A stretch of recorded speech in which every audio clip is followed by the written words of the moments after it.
প্রধান উপদেষ্টার আমন্ত্রণে জাতীয় ঐকমত্য কমিশনের দ্বিতীয় পর্বের সংস্কার বিষয়ক আলোচনায় অংশগ্রহণ করেছিলাম।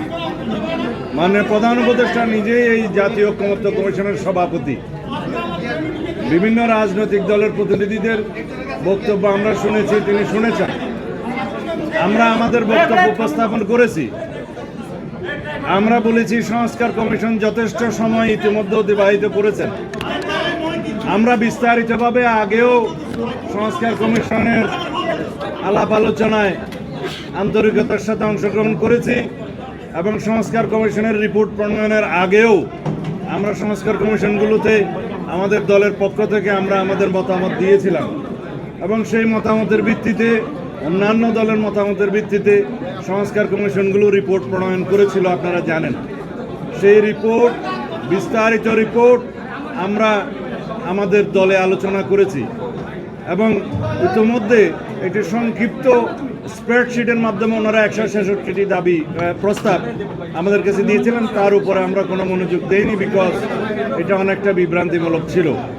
আমরা সংস্কার কমিশনের রিপোর্টগুলোর উপরে, বিস্তারিত রিপোর্টের উপরে আমরা আমাদের বিস্তারিত মতামত প্রদান করেছি, দফাওয়ারি মতামত প্রদান করেছি।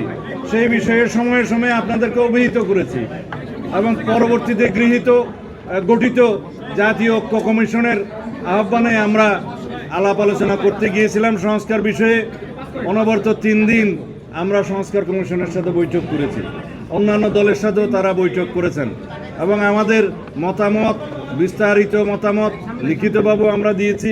আলাপ আলোচনার মধ্য দিয়ে আমরা অনেকগুলো বিষয়ে একমত হতে সক্ষম হয়েছি। কিছু কিছু বিষয়ে লিখিত রিপোর্টে আমরা দ্বিমত থাকলেও আলাপ আলোচনার মধ্য দিয়ে কোথাও কোথাও নীতিগতভাবে একমত, কোথাও কোথাও আংশিকভাবে একমত এবং কোথাও কোথাও পূর্ণাঙ্গ একমত হতে পেরেছি। আমাদের আলাপ আলোচনার মধ্য দিয়ে বিভিন্ন বিষয়ে অত্যন্ত গুরুত্বপূর্ণ ইস্যুগুলোতে আমরা প্রায় কাছাকাছি আসতে সক্ষম হয়েছি।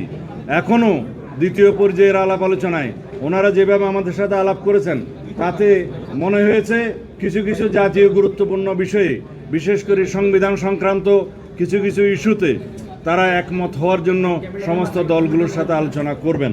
হয়তোবা আমরা জাতীয়ভাবে সব বিষয়ে একমত পোষণ করতে পারবো না, এটাই হচ্ছে বিউটি অফ দ্য ডেমোক্রেসি। কিন্তু আমরা আলাপ আলোচনা করব।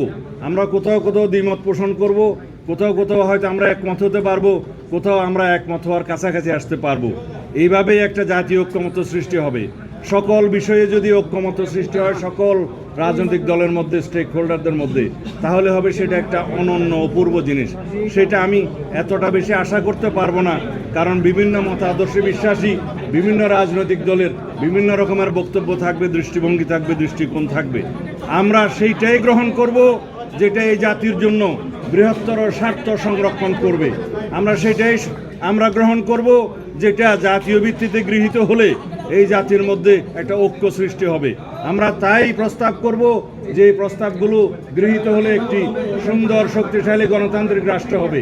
এখানে আমাদের মধ্যে চেক অ্যান্ড ব্যালেন্স প্রতিষ্ঠিত হবে, রাষ্ট্রের সকল অঙ্গের মধ্যে একটি ভারসাম্য অবস্থা সৃষ্টি হবে, তার মধ্য দিয়ে একটা হারমোনিয়াস কোঅপারেশন হবে in between all the organs of the state. এবং সেই একটা পরিস্থিতি সৃষ্টি করার জন্য আমরা দীর্ঘ সংগ্রাম করেছি, আমরা গণতান্ত্রিক আন্দোলন করেছি, ফ্যাসিবাদ বিরোধী রক্তক্ষয়ী এই গণ অভ্যুত্থানের মধ্য দিয়ে আমরা এই সংগ্রামে বিজয়ী হয়েছি।